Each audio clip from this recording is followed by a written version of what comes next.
Подача, Остин! Все-таки забил! Fonte with a scooping header and it's two!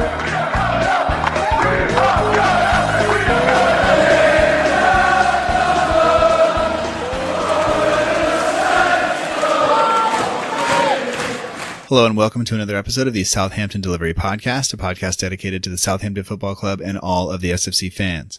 My name is Matt Markstone. I'm the host of the show, and I'm exhausted.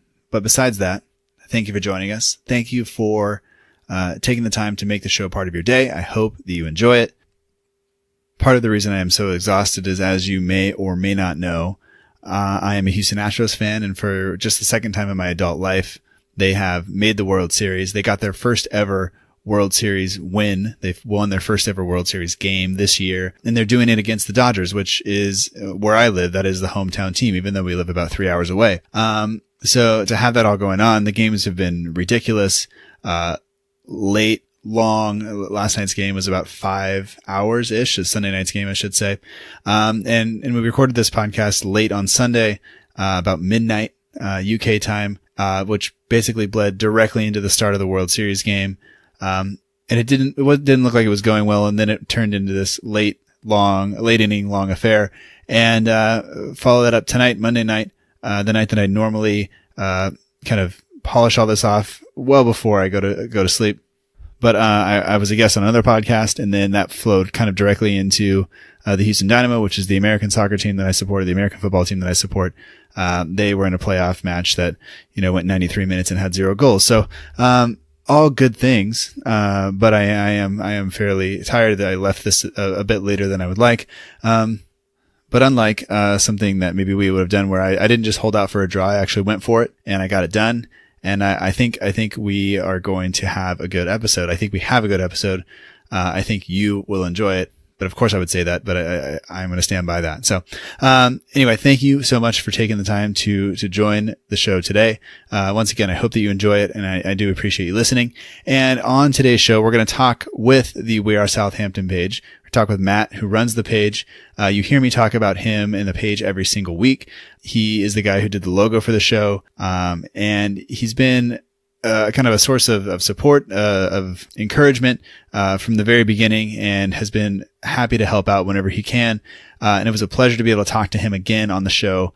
I hadn't talked to him since, last February, via Skype or the phone or anything. Everything has been just through, text message, but he's been a huge source of support, and I can't thank him enough. So, glad to have him on. He went down to Brighton. Of course, we drew. He and I will kind of talk about the game and talk about his experience there, as well as just kind of running the page, and he got to go visit, Staplewood and things like that. So, we'll talk about all that with Matt, and he and I did talk for, a fairly lengthy amount of time. So, I won't spend too much time here, but anyway, we'll talk about the Brighton game. We'll break it down. We will talk about his page, and we'll answer some listener questions. And that will pretty much be the show. But before we do that, I have to tell you about the We Are Southampton page on Instagram. For match day edits, polls, competitions, and more, be sure to check out the We Are Southampton page on Instagram.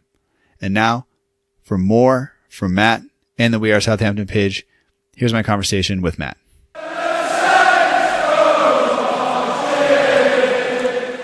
We'd like to welcome to the Southampton Delivery Podcast, a podcast dedicated to the Southampton Football Club and all the SFC fans, Matt Beling. He runs the We Are Southampton page on Instagram. You hear me talk about him each and every week as being one of the people who helped kind of get this thing going. So, Matt, it's a pleasure to talk to you again. It's been a long time since February, back in episode 7, but welcome to the podcast, and thanks for doing this. Thanks very much. Yeah, it's been a while, but I'm glad to be back. Yeah, a different time zone, different country even than last time, but we're here. Yeah, so much has changed. I guess before we jump into all the team stuff, and there's plenty to talk about there, you're still doing We Are Southampton, but what brought you back to the UK since last February? Yeah, I'm still running the page, obviously. Basically had to move back to the UK in the summer, unfortunately. Things just didn't work out in Barcelona quite as well as we wanted it to, and realistically, finding work in the UK is a lot easier than in Spain. So that's the main reason for coming back to the UK, unfortunately. And what's the thing you missed the most about living? Because you were living down in Barcelona, correct? Yeah, that's correct. Yeah. Yeah. Well, I guess it's maybe a good time not to be there then with everything else that's going on right now. But I mean, there is a lot going on there. Yeah. At the same time, I do miss it a lot. And I mean, I'm sure I've had plenty of people tell me like, oh, I'm glad it's a good job you're not there right now. But I would love to be back there just for the weather itself. Yeah. Just for the weather alone. Yeah. Yeah. You're living kind of around London and the outskirts of London. We were talking before, you're kind of over near where Crystal Palace is. But you're still able to get down to plenty of Southampton matches, and you were able to go to Brighton away today. But, how are things going with the page since we last talked? Yeah. So, just staying just outside of London right now. I'm still trying to keep up the page as well as I can. I'm trying to like refine my content a little bit rather than, posting all the time, but I'm trying to post as much as I can, like the same kind of format as I was doing last season, like 3 or 4 posts a week. And hopefully people are still enjoying the content and still engaging in the page. And that's all I can really ask for, really, just growing my fan base a little bit.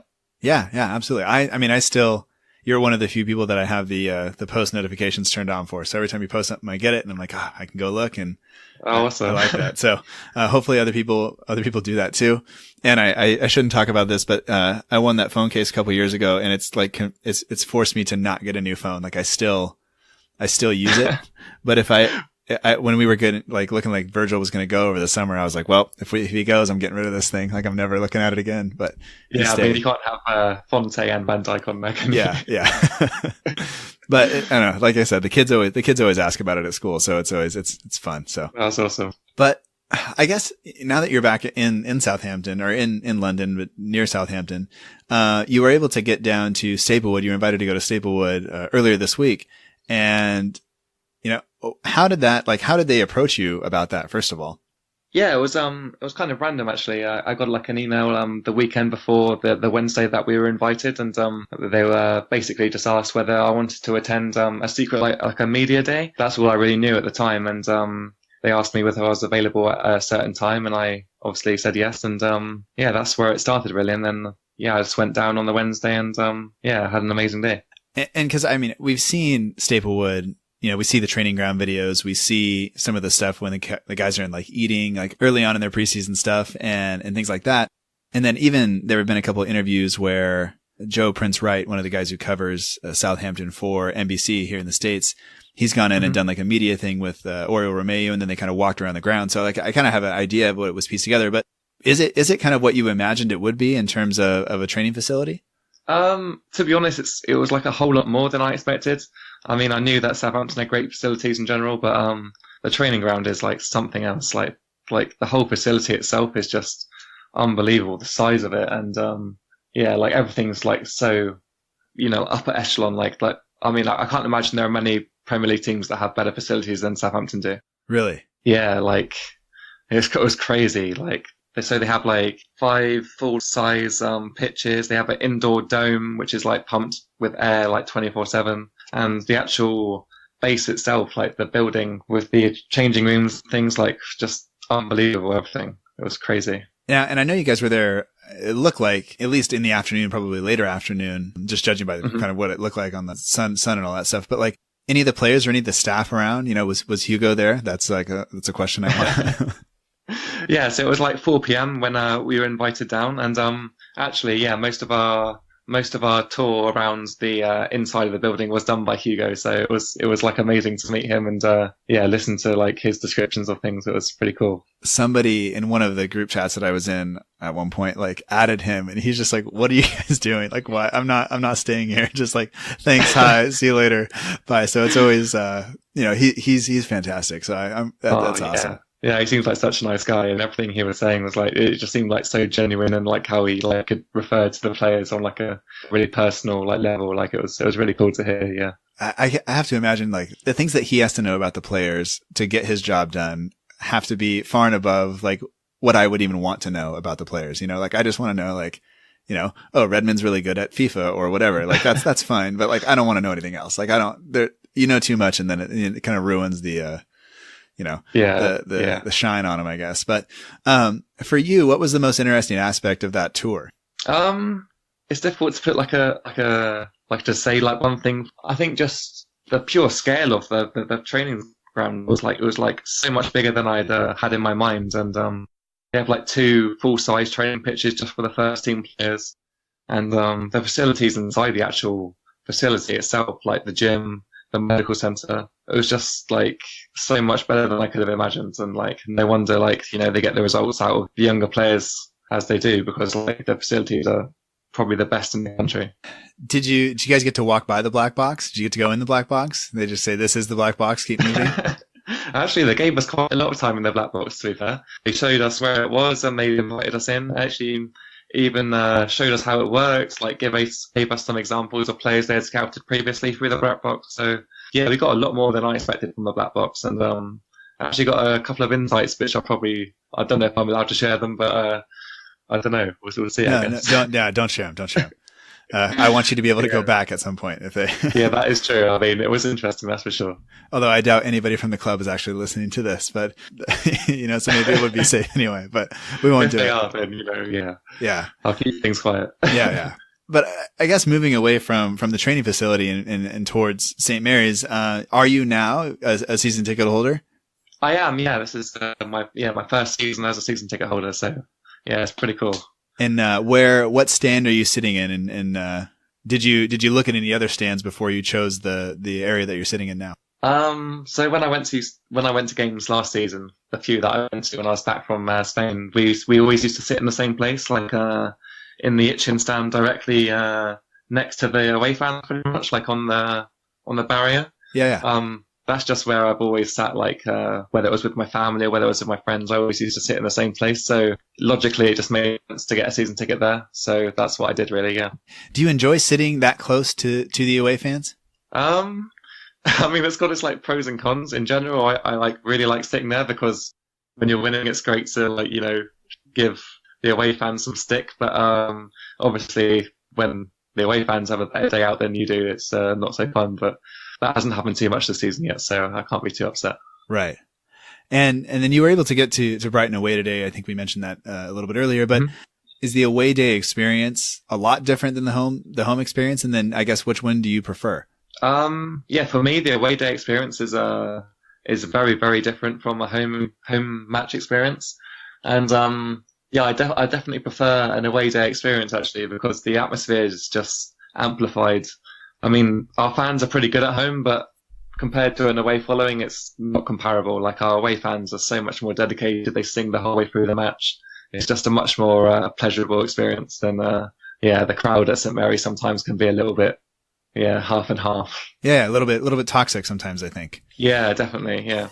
Yeah, you're not the first person to mention that. So, no. You know, I guess that's one thing we have to deal with and try to rectify. But you know, it goes along. It goes along sometimes with the performances that we see and the frustrations people have. So I try not to judge because I watch for free from here, so I can't say anything for people who spend their money every week and get there. And like, even for a home match for you, you're still traveling down there and doing all that stuff. So yeah, that's it. Yeah, I mean, it's one of those things. But yeah, I mean, I think everyone can just do a little bit more in terms of supporting the team at home. That's for sure. Yeah, and I guess kind of leading into the match today, this is match week 10.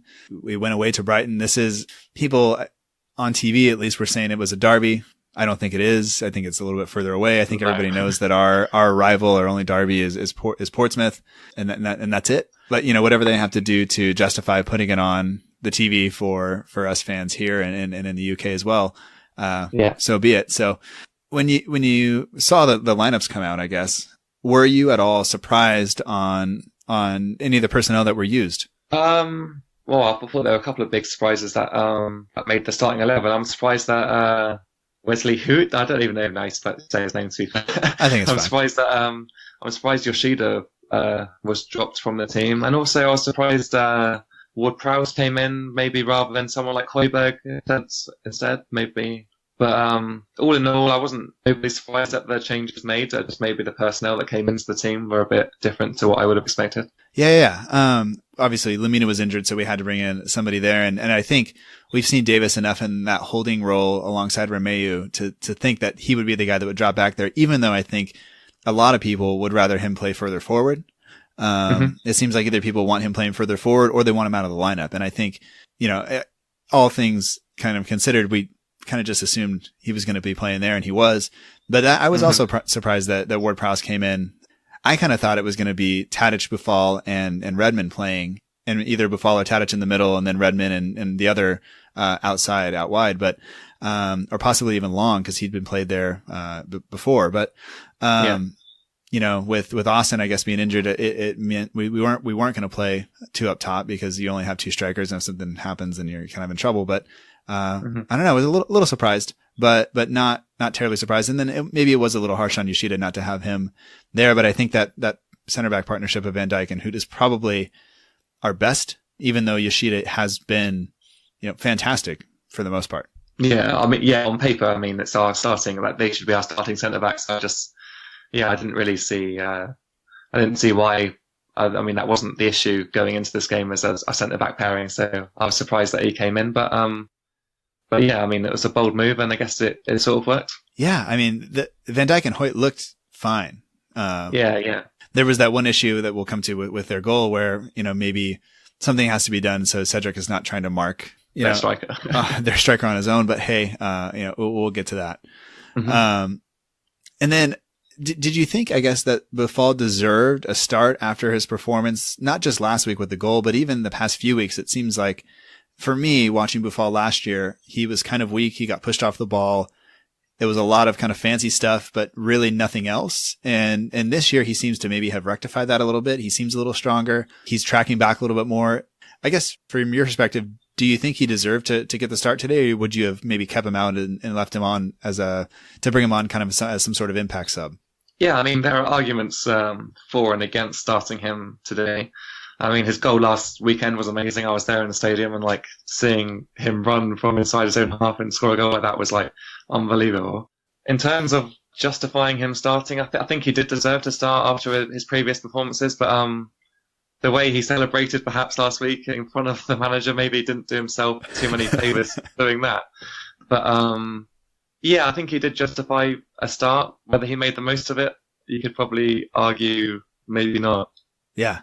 Well, I guess going into the first half, I think I was wrong in the way I thought Brighton Hove Albion were going to play. I kind of assumed that coming up, they would probably sit deep and try to soak up pressure, and they didn't really seem to do that. They seemed to press fairly often throughout the match. Maybe that was because we scored so early, and so they couldn't do that. But I don't know. Then it seemed like once we got to 1-1, like nobody wanted to win almost. Like, you know, it seemed like for large portions of the game, people sat around. But going through the first half, when Buffal won that free kick and James Ward-Prowse stepped up to the set piece, from where you guys were sitting, I don't know if you were behind the stands there or if you were on the opposite end, but did you have a pretty clear view of what happened when that goal went in? So like we were behind James Ward-Prowse, like so in the stands, like way behind that half, so quite far away. But obviously when you see James Ward-Prowse step up to take a free kick, you obviously get a little bit excited because you know what he's capable of. But it did look quite far out, so we didn't know whether he was going to go for goal or like whip the ball in. But in the end, like his run up suggested that he was going to hit the ball towards goal. So yeah, I mean, what came of it was obviously you would expect him to do something, but I mean, I guess he was unlucky that it came off the post.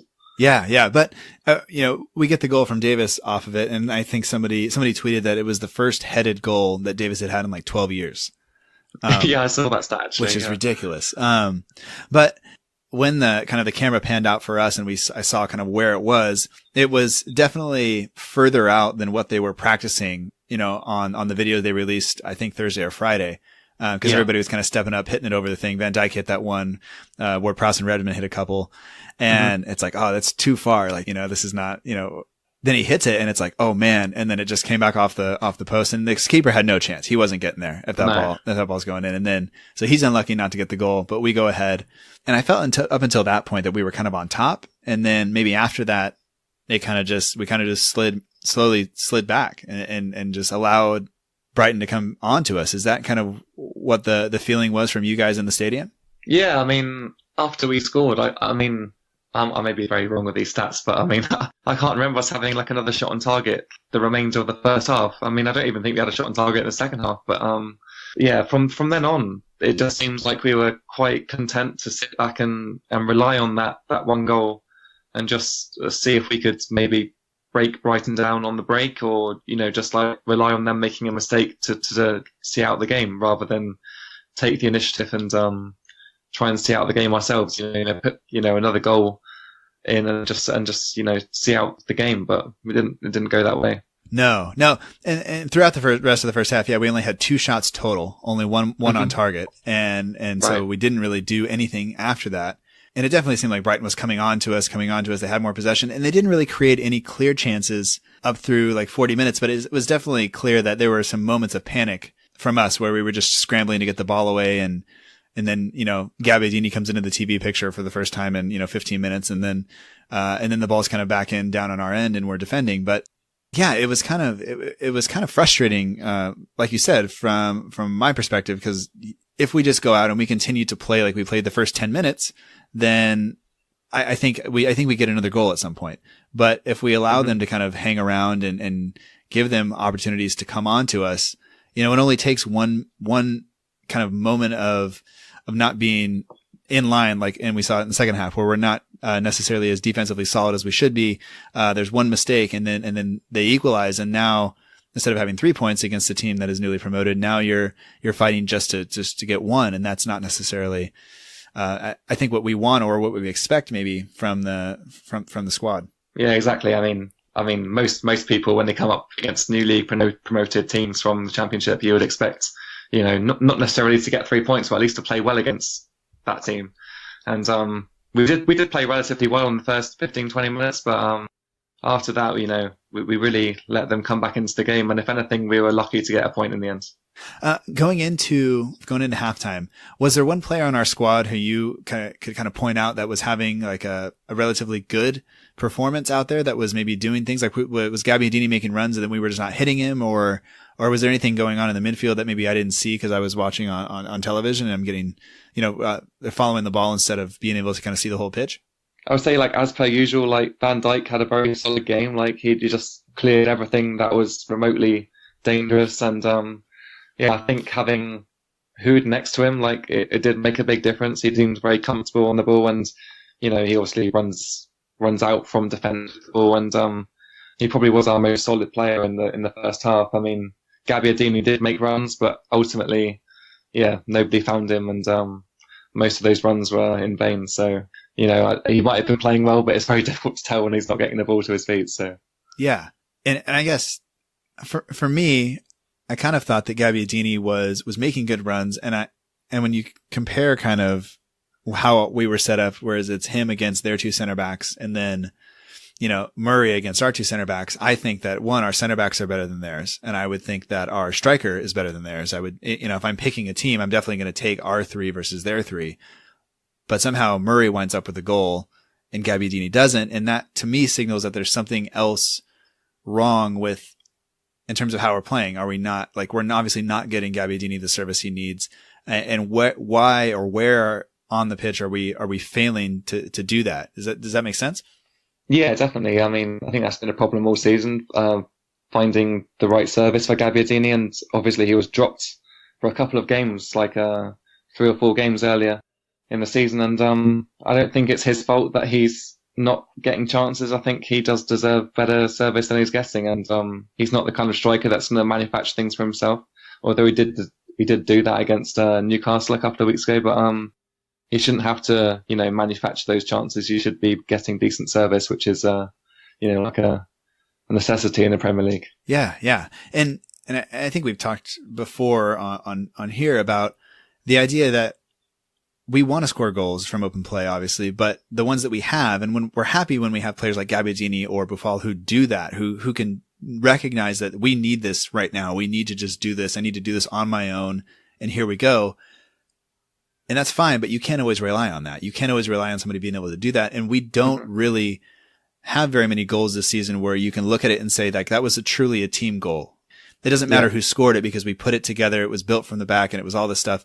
And I think that is maybe the most worrisome part of it for me, is if we're always going to rely on a moment of magic to win a game, then we're not going to win very many. No, I agree. So it's slightly frustrating, for me looking at that, but going into halftime, we went in with a halftime lead. I was, I felt okay about the first, like you said, the first 15 minutes or so were great. We kind of tailed off after that. And then you're kind of looking and hoping Pellegrino or something's going to change at halftime. We're going to come out and play a little bit better. But when the guys came out at halftime, did you notice anything different between how we ended the first half and how we started the second? To be honest, I didn't know. I thought the tempo was pretty similar, and we obviously weren't sitting back and relying on that lead, but we at the same time weren't going forward and pushing as much as we could have been. But I didn't see any reason for concern immediately after half time. No. Leading up to the Brighton goal, ball's kind of on the edge of the box. It comes down off of a hand or an elbow or something like that, but it wasn't a handball. There was some claim for it, I guess. But immediately after that happens, the ball gets thrown out wide, and I guess just leading up to this, to the actual goal going in, and I think there's errors kind of all the way through, whereas Bertrand and whoever was playing winger on that side didn't get close enough to the guy crossing the ball. They gave him too much time to put it into the box, I think. Both of our center backs are pulled over that way, which I guess if the ball's going that way, you have to move a little bit, but Murray does well to kind of get on to Cedric because the height difference is insane. And then I think I tweeted at this point, Cedric marking Murray at the back post is never going to work. That is exactly what the striker wants. But I think the winger has to come back, or the midfielder on that side has to come back and provide some support. And Tadic is nowhere near him. And then I guess we can talk about whether or not Forrester is to blame for this as well. But, did you notice, that when the goal went in, what was your initial thought as the goal was going in? So yeah, I saw the ball go in, and I thought there should have been more pressure on the cross coming into the box. And then once I saw a Brighton player get their head on it, I didn't realise it was Murray at the time. I didn't know who was there, but we were quite far away. As the ball went in, I thought Forster could have done a lot better keeping it out. For me, it seemed like he was taking steps backwards into the goal whilst he was trying to save the ball. So I think maybe he could have started further out to get a hand on it before the ball was pretty much in the net, because by the time he got hands on it, it was in the goal. So I think partially it was his his responsibility to try and do better there. But maybe that's just me being critical. I mean, I think he probably could have done better, to be honest. No, I don't think you're being overly harsh there. And I've stood up for Forrester in the past, but this is one of those things where I don't know. I don't necessarily think he's going to be dropped, or even that he should be. I think he is the best goalkeeper that we have. I don't think McCarthy is the player that he was, not last season, maybe the season before. And granted, we've only seen small clips of him in the under-23s, but he just doesn't look that great. And so I think Forster's going to play, so I want to build him up. But when you look at something like that, they were, as they showed the replay, you could see that he didn't come all the way over to cover that near post. No, not at all. He left a huge gap there. And one of the things that was mentioned on the commentator here, he goes, well, maybe he thought that based on how soft the ball was coming in, that Murray's not going to try to go for goal, that he's going to head it back across. So he's not, he's kind of cheating that way a little bit. And whatever it is, it was a mistake on his part. He either has to get to that ball, and even granted it is in the corner, but Forster can reach up and touch the bar. He doesn't even have to jump, Yeah, exactly. I mean, he's a tall guy. He should be able to, read the play and position himself well enough to be able to keep something like that out. That is the basics of being, a top class goalkeeper. Yeah, absolutely. And, when he's that big, I can make excuses for him not being able to get to the floor, maybe. He's definitely a bulkier guy than somebody like De Gea. But when you're that big, I can't make excuses for you not blocking something that's up where you can reach. That's you gotta help me out a little bit if I'm gonna come to your aid all the time. So dang, that was frustrating. And then I don't know, from that point on, it didn't really seem like we changed our approach. Sometimes if you take your foot off the gas and you're kind of in that defensive mostly mindset, it's difficult to just go we need to go forward now and let's just flip the switch and make it work. It doesn't always happen, and it didn't really seem to happen for us. No, I mean, I can't remember any significant chances in the second half that we had. I mean, we had a couple of half chances, a couple of good balls into the box, but otherwise we looked pretty content with a point, which was strange considering, the fact that we just conceded so from a poor bit of marking and a poor goalkeeping perhaps, but it didn't look like we wanted to win the game towards the end. So right. Yeah, it's very weird. Yeah. Before I was brought off, Redmond came on for him in the 72nd minute. And I think people were upset maybe a little bit by that you were bringing him off in the time where you needed him. But it doesn't seem like anybody who plays that position plays the entire match. I don't think we've had that very often throughout anything. It's either Redmond comes off or Tadic comes off or whoever comes off. So not necessarily surprised. And I did notice that in the moments building up to that, there were a couple of times where maybe Buffal should have been sort of tracked back a little bit more to help out, and it wasn't happening. So it's not a super big surprise that he was subbed off. Redmond comes on. He's not a fan favorite at this point. When we made our subs, people were kind of upset about the subs that they were made in terms of Redmond, Long, and Højbjerg all came on. Højbjerg hasn't been in the matchday squad recently, hasn't really had a chance. Were you surprised to see those players be brought on? And did you think they had an impact for the last 10 or 15 minutes of the match? Yeah, I was somewhat surprised that Højbjerg came on, because obviously I think he's like that forgotten guy now who's around but never plays, and people were like, oh, he's got a lot of potential, but when's he going to show it?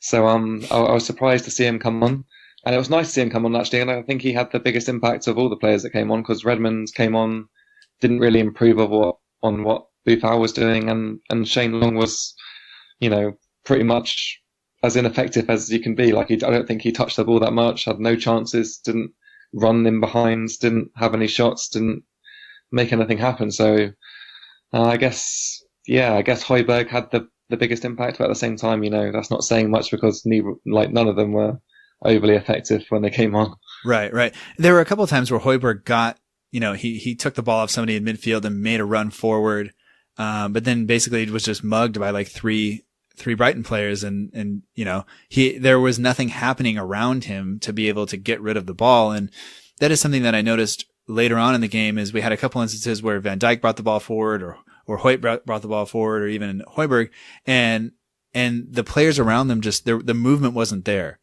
There were no passing lanes. There was nothing, and you can kind of see them on TV kind of pointing like somebody open, and it just didn't happen. And then eventually Brighton gets the ball back, and then we have to go back and defend. And it's like, like you said already, it just didn't look like we wanted to win the match. It looked like we were just content with keeping a point. Maybe we just, I was waiting for somebody to run to the corner flag anytime after the 85th minute and just kind of hold on, until the whistle blew. And that's not necessarily, I think, what people want to see from a team that wants to be in the top half of the table. We year in, year out, and definitely even push for a European place, I think, is what a lot of fans now are expecting. Whether that's fair or not is completely like a different question. Yeah, I mean, I think it's been a problem all season actually. Like, we just haven't looked dangerous attacking wise. Like, I mean, we've been to numerous home games this season, like pretty much every single one, and like the lack of movement when we're attacking going forward is like criminal. Like there's no one making any dangerous runs other than Gabbiadini. And if you're looking for like one guy to make your runs, fine, but like you gotta at least give him good service, and we're not even doing that. So, if you're gonna create these chances, you've got to be doing a whole lot more than what we're doing now. It's difficult to watch sometimes. Were the away fans frustrated by what they saw today? Was there complaints or murmurings of complaint at some point? I mean, inevitably, there's always a little bit towards certain players. I mean, Redmond gets a pretty rough going from our fans, but yeah, I mean, in general, I don't think anyone was that frustrated. Obviously, when the goal went in, I think people, were wondering, like, why have we let this game, like, come back into Brighton's hands? Why are we letting them come back into the game? But in general, I don't think the crowd singled out anyone. I think just in general, the performance wasn't good enough, and I think by the end of the game, people were getting frustrated, but not at anyone individually. I think it was just more a team performance, and, not where we should be. Yeah. Okay.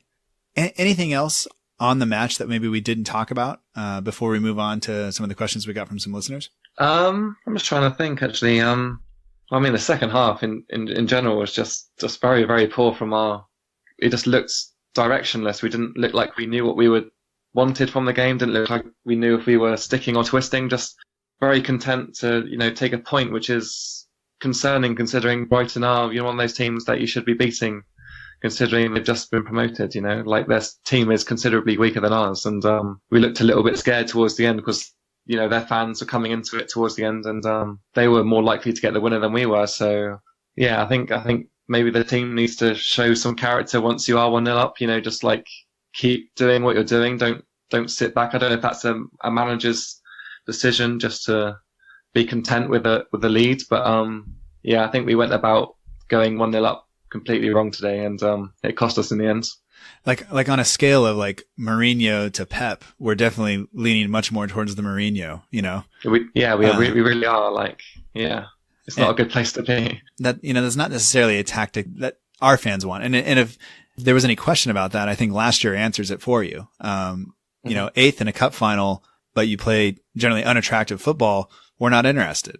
That's not what we want to see. And so it is frustrating to have that happen again. And I'm generally going to be way too positive about everything in terms of the manager and things like that. But it is difficult each week to kind of just like keep believing that the manager has it under control and has a plan, and that we're getting closer to that plan, Yeah, it's one of those things. You don't know whether it's like a hangover from last season. You don't know whether like Pellegrino's not being able to enforce his philosophy like quick enough, or whether we're like still playing under Puel's philosophy, because that's what we got used to playing. But from what I've seen so far this season, it seems very much like, there isn't a massive difference from the football we were playing last season, unfortunately. Yeah, and it's it's the same club, it's the same team. Very few additions, very few changes, so it's not really that surprising that you're not getting something drastically different, given it was one summer and no real changes to the squad to really give it a new dynamic. So, maybe harsh to be overly critical of the manager, but he is the easiest one to criticize, given that he is the man in charge of the squad and ultimately how we play. Yeah, I guess time will tell whether his tactics will, come in and change the way we play. But at the moment, it's not looking like it's going to go that way. And obviously, Claude Puel got a good win of Leicester today, so you gotta wonder, how things work in football sometimes. When I found out he was, in the running for that job, it was like, some of the football podcasts I listened to, they just claimed that Okazaki never stops smiling. And I was like, is this going to be it? Like, once he plays under Puel, will he stop smiling? And it's just like, it doesn't look like it. It looks like he's going to be just fine. Yeah. Fair enough. They've made a bold decision. If it works out for them, then fine. But I can't see it being massively attractive football at Leicester this season. Yeah. I get, this is just me kind of being, there's no basis for this whatsoever, but maybe we see that Puel's ideas are different at Leicester, and whether he says it's down to the personnel he has, or whether it's, somebody behind the scenes that, the manager at Southampton is not making all the decisions in terms of the style of football that we play. Maybe it's something that's coming down, kind of a directive from above. Who knows? Like, who really knows what's going on? All we can judge is what we see on the field, and then we kind of have to piece together the rest. So I don't want to go like too far with any one thing, but let's get into some questions. And I'm kind of laughing because I'm reading the questions here, and I'm not sure that I can answer or ask any of them, from Dan. But they are pretty funny. Yep. And I guess we're gonna skip the one where he asks about castrating Tadic or Forrester first. And we're gonna go straight to, he says 13 points from 10 games. This is from Dan at Holy Hoiberg. 13 points from 10 games. Is this crap, or is it insanely crap? Based on where we are, based on who we've played, do you think this is a decent return, or would you have expected more from the team up until now? Looking at the fixtures we've had, I think you've got to look at it as in a negative. I think we have dropped points in games we should be winning. I think you can look at games like Newcastle, Watford, even today. These are all games, like teams on paper that we should be comfortably outplaying and, getting points from those games, if not winning them. And 13 points from 10 games. I know that sees us in 9th place in the table, but I think, realistically, we could be top 5 right now. We could be where Arsenal are, and that's, like the reality of it. We could, if we knew how to take our chances, if we could, kill teams off, I think we would be right in the mix. But there's a lot of room for improvement, and I guess we'll see over the next couple of weeks whether we can turn it around, or whether we are going to be content with this current pattern of form. We're just like scoring goals but not winning games. Right. And I read or heard somewhere, I think it was an Anna Blackmore tweet, that Pellegrino had anticipated or saw us getting 17 points from the first 10 games.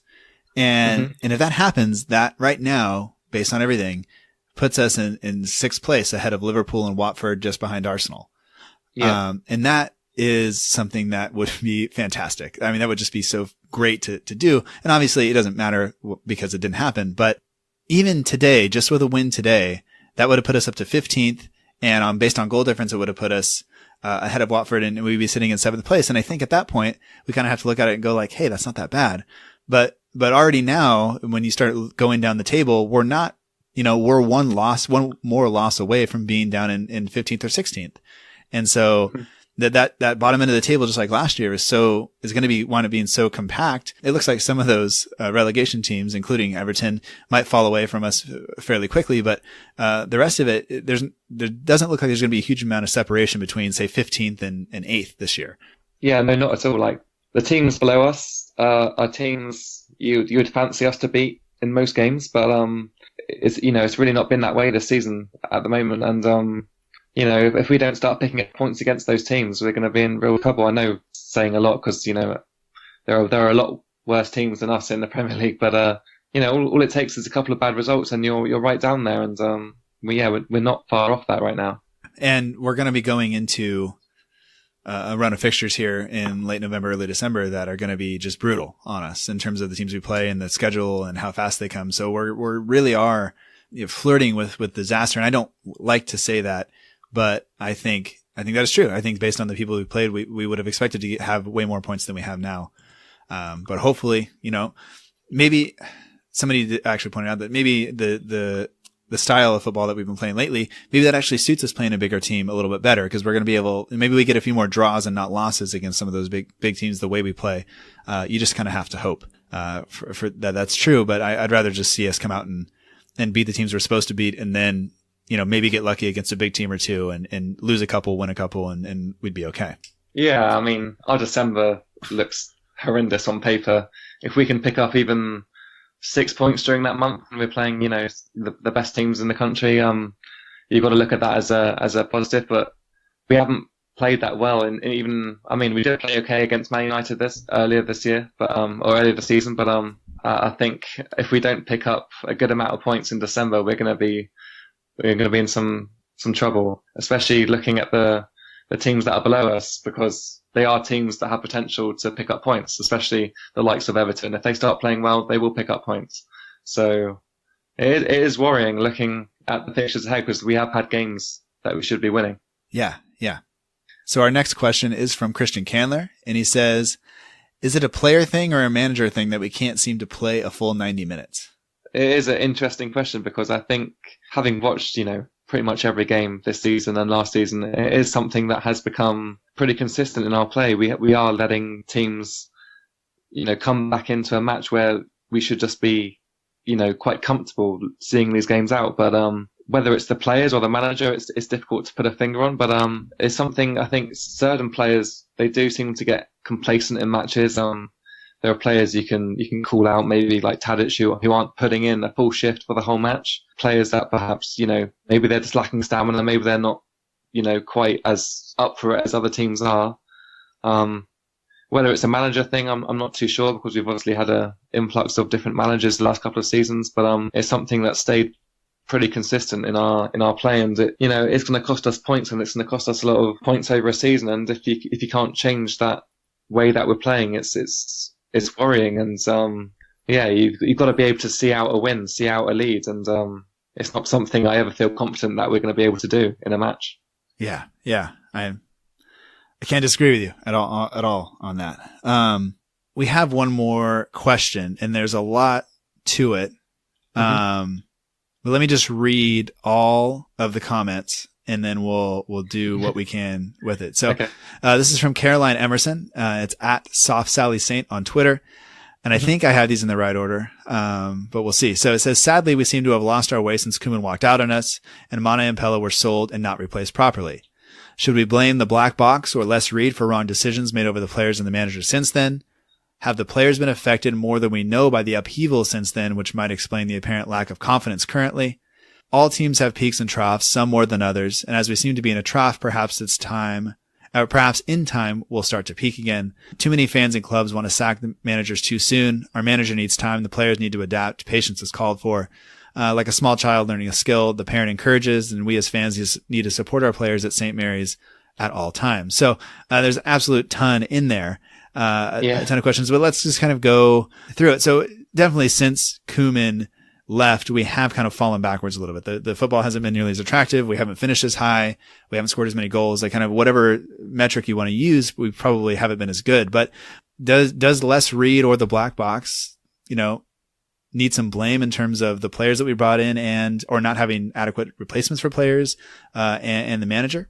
I think it's a little harsh to pin the blame on Les Reed and the Black Box transfer policy, but I think the fact we haven't replaced players like Pella and Mane is, it's a big talking point. I think they're players that we had no choice but to sell. I think Pella, obviously he went to China because he was being paid obscene amounts of money, and Mane went to Liverpool, to win trophies, which we couldn't offer. So, in terms of replacing them, I don't think we've done a great job. I think Redmond's probably half the level of Mane ever was, and Gabbiadini probably is a suitable replacement for Pella, but he's taking time to adapt to the way that we play, and the player's just not there anymore. And whether that's a manager thing or whether it's a club philosophy, I'm not too sure. But you would think eventually things will turn around. The players will get used to playing with each other. I know there's been a lot of in and outs with our squad, but I think it's a matter of time before they start to gel, and until then, I guess as fans we've just got to be patient and hope that things are gonna come back round full circle. I mean, if we start playing football like we did under Koeman, no one's really complaining. So right, and like you said, I think it is a little bit harsh to blame it all on Les Reed, because I'm sure that there are players that we attempted to get that we couldn't get. Or that things fell through last minute, whatever it was. And I think some of it comes down to how other players view our club. Sometimes I think if they view it as a stepping stone, if they view us as a team that this is my foothold in the Premier League, and then from there I will go to Liverpool or Man City or United or wherever else, that might actually get us some better players in the short term. Players who are, still young in their career, but have a lot of potential, can come here and make it better. But they're coming here with the idea that they're going to leave. And then, we as fans don't always like that. We want players to come and stay and be here. But I think if we want that, I think sometimes we have to accept that the players we're going to get are probably not as good as players who are, still earlier in their career with a lot more potential that are looking to move on. If that makes sense to you at all. Yeah, it's a difficult philosophy to buy into, because you don't want to see your best players go, but obviously you can't stop them from going when there are clubs like Liverpool, Manchester United coming after your players. So inevitably they're going to leave. And you've got to do your best to replace them. And I feel like we have done our best as a club to replace them but looking at players that are now in our squad and that have replaced, our big names. This season's proving, that it's not as easy as it looks. And, Gabbiadini is a good replacement, and I think time will tell whether we've done a good job replacing them. Right now, it's not looking so, but players need time, and hopefully that time will help these players gel into our philosophy and into these Southampton molds that we're used to. Yeah. And I guess just to emphasize my point, I would think that if the deal for Van Dijk was you come here and you're going to finish your career here, I don't think Van Dijk's coming to Southampton. Yeah, no. I think that is, and we want a player. If we want a player that's that good, we have to understand that you're going to come here for 2 or 3 years, not half of a season, but 2 or 3 years, and then you'll be off. And I think that's kind of what it is. And I want to be okay with that because I want those players here, but I also don't want everybody to leave. I want Romeo to stay around and Lamina to stay around, but that might not always happen. I guess we get on to have the players been affected more than we know. I would say that probably, it can't be that fun all the time, knowing that there is when you step out on the pitch at St. Mary's and you don't necessarily have the support of all the fans, and your name's getting booed when you're introduced or when you come on, that can't do well. But for the individual players, and it's got to rub some members of the team the wrong way. But she says here, all teams have peaks and troughs, some more than others. Do you think do you see us kind of coming out of this and starting to peak again in the near future? Or do you think that some changes need to be made, whether it's to the squad, to the management, or something else? Yeah, I'd love to see us turn it around. It's difficult to look at it that way right now because I've seen the majority of the football that we played this season, and it's difficult to see it go the opposite way to what it's going now. Personally, I think the way we're playing right now is very one-dimensional. I think teams know how we're going to play. They turn up at St Mary's knowing which team we're going to play, which formation we're going to play, and I don't think that's massively smart in terms of a tactical side of things. I think we could mix things up every now and then. I think we've got the strikers to be able to play 2 up top. I think we've got the defence to be able to play 5 at the back. I think we've got like the midfield to be able to play more holding midfielders, more wingers. I think there are a lot more things that the manager maybe could be trying and turn around our form right now. It's being critical, obviously, because we're not obviously bottom of the league. We're not losing every game. And obviously the manager wants to see his tactics work. And as a fan, you obviously think that you know better than the manager. So it's a difficult one, but I think we could be throwing in a couple more surprises for teams just so we're not so predictable every week. I think that's the main thing that we're doing wrong right now. And then in terms of supporting the guys at St. Mary's, do you think that the support could be better in terms of when we're there and when we're playing at home, that it may not always feel like the most, kind of, I don't want to say supportive, because maybe that's not the right word, but, the most encouraging or most supportive environment? I can't think of anything else to say there. Yeah. Personally, I think the atmosphere at St Mary's could be 100 times better than it is right now. The majority of the cheering comes from 2 stands. It's a 4-stand stadium, and the other 2 stands, I've never really heard them make much noise whatsoever. And, you go to these football grounds in the UK, and the best ones are those where the fans are making noise from all stands. It's an intimidating place to play. I think I went to Leicester, I think it was in the 2014-15 season, and they just about stayed off relegation at that point, but the atmosphere there made it like almost impossible, to make any noise. And, that's what you want from your home fans. You want your opponent to turn up at your ground, and you want it to be almost impossible to make any noise. But at St Mary's, it's just not like that, and it's not been like that for a couple of seasons now, and it's not something that's going to help the team, and it's something probably that could do, obviously you can't change it without, playing good football that's what's ultimately going to help the fans make noise. But, right now it's not a nice place to go and watch football. I think the fans make it difficult for the players, especially when we're not winning, and it shouldn't be that way. I think, we should be behind our team for the 90 minutes.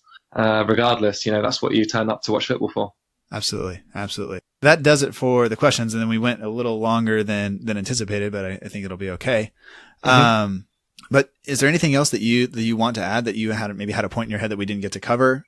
In general, I think we could probably make more of our squad. I think there are players on the periphery of our squad who could be playing more. And I think there are players who have got too comfortable in our starting 11 who don't deserve that spot anymore. Yeah. You don't have to mention names. I think I know. But yeah. Yeah. All right. Well, Matt, thank you for doing this. I appreciate it very much. And I just have one question. In terms of away days that you're kind of looking forward to for the rest of the season, is there one particular ground that you're really looking forward to going to, whether it be up in the north or just a place in London? Yeah, we've got a couple of really big away days coming up. There's Liverpool in a couple of weeks' time, which I've got tickets for, which is an exciting one. And I've always wanted to go to Stamford Bridge, which is in December, so I'm hoping to get tickets to that one. Okay. And then we've got Tottenham on Boxing Day, which is like a nightmare logistically because the trains in this country kind of are non-existent during the Christmas period. So getting to that game at Wembley is going to be an absolute mission. But I'm hoping to be able to sort that one out, although it's going to be difficult.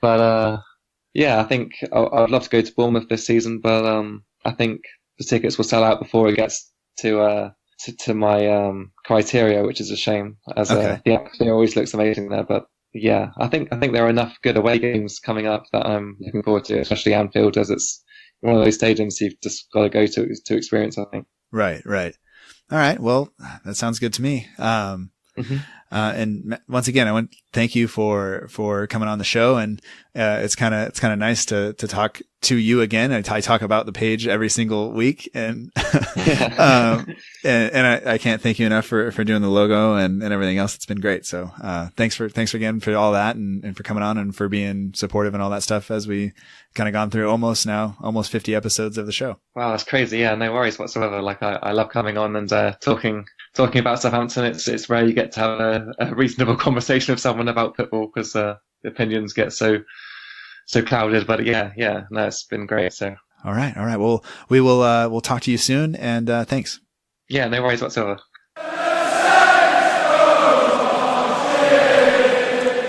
Once again, that was my conversation with Matt Beling of the We Are Southampton page on Instagram. Be sure to head over to the We Are Southampton page on Instagram. Give him a follow. Check out the edits, the competitions, the polls, and everything that he does. All of it is worth your time, and it's a good add to your Instagram feed if you use Instagram. The link to all that is in the show notes, and I hope that you will enjoy it, and I think you will. So I wouldn't tell you about the page every week if I didn't really like it. And like I mentioned during the interview, that is one of the few accounts that I have post notifications turned on for, so I get notified as soon as he posts something, and it's generally worth my time. So head on over there, check that out, and that will be that. And that pretty much does it for this episode of the podcast. We're coming to the end of October. If you're listening to this, it's Halloween. So happy Halloween.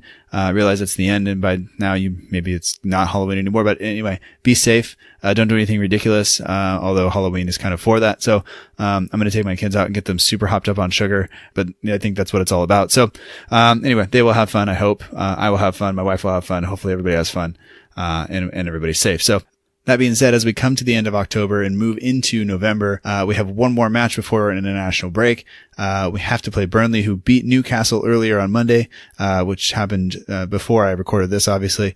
So they are coming in. They're going to be tough. It's not going to be an easy match. It's not going to be an easy win.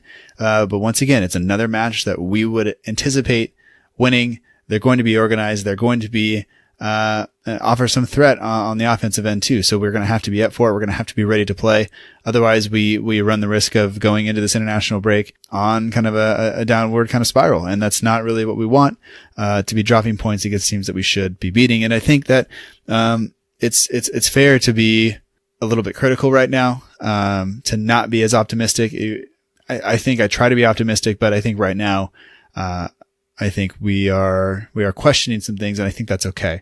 I think that is necessary given, how we played and the lack of kind of improvement from week to week, and the lack of maybe a clear identity, as some people have said, over the past few weeks. So, hopefully moving forward, we clean that up. We score some goals.